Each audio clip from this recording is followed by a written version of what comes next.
Comment tu vois un petit peu cette rencontre qui se profile? Disons que on a passé 3 matchs. Bon, je pense que le bilan est pas trop mal. Avec 4 points dans l'escarcelle, c'est pas mal. Voilà.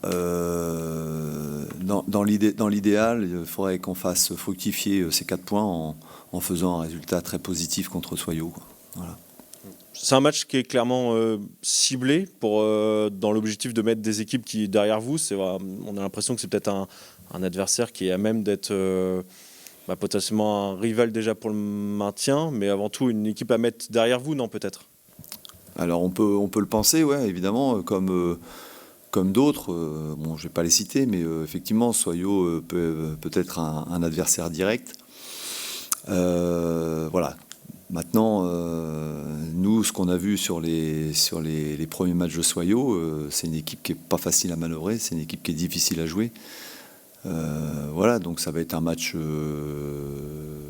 compliqué, mais enfin comme tous les matchs, hein, il va falloir donner le maximum, il va falloir respecter certaines choses, falloir profiter des faiblesses de l'adversaire aussi, etc. Il va falloir être très très concentré, très sérieuse dans ce que l'on va faire. Tu disais, voilà, tu as déjà aperçu cette équipe à plusieurs reprises. Qu'est-ce qu'elle t'inspire, cette équipe de Soyaux, à l'heure actuelle?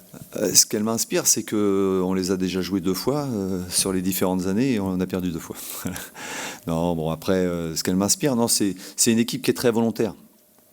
Très volontaire, qui ménage pas ses efforts, qui court beaucoup, qui essaye de mettre une grosse pression à l'adversaire, haute, voilà. Mais vraiment qui est impressionnante au niveau des efforts défensifs, au niveau des courses. C'est assez impressionnant. Voilà. Maintenant, il y a des faiblesses aussi, qu'on essaiera d'exploiter au maximum. Vous parliez de votre équipe, on est à 4e match, donc vous avez pu, je pense, vous faire une idée en compétition bien précise, un petit peu du potentiel. Vous estimez que c'est dans quel domaine que vous devez passer un petit cap avec les forces en présence, compte tenu des absences,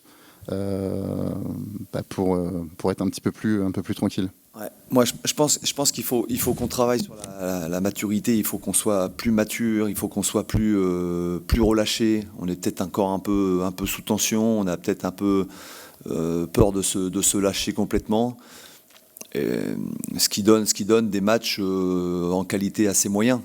Mais voilà, aujourd'hui, on n'est pas là pour faire de belles choses ou du beau jeu ou faire plaisir à tout le monde. On est là pour prendre des points, pour avancer.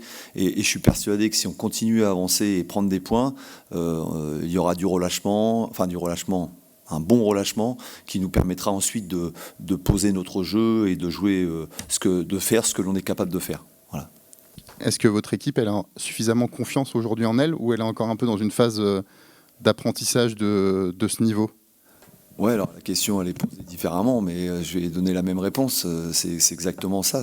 On a peut-être un petit manque de confiance parce que c'est nouveau pour la plupart des joueuses. C'est nouveau pour moi aussi, évidemment, en D1 féminine, mais c'est nouveau pour la plupart des joueuses, donc obligatoirement, il y a un peu de tension, un peu de peur, de mal faire, un manque de confiance, évidemment, mais c'est pour ça qu'il faut cravacher, c'est pour ça qu'il faut travailler dur, c'est pour ça qu'il faut courir, c'est pour ça qu'il faut faire des efforts pour obtenir les points qui nous permettront ensuite d'être détendus et de mettre en place ce que l'on est capable de faire. Voilà. Et du coup, une première victoire à domicile, c'est important dans ce cheminement-là? Ouais, bien sûr, mais c'est comme je l'ai dit tout à l'heure, on a 4 points sur 3 matchs. C'est pas mal pour une équipe qui vient de monter. Maintenant, il faut faire fructifier ces 4 points en gagnant contre Soyaux vendredi.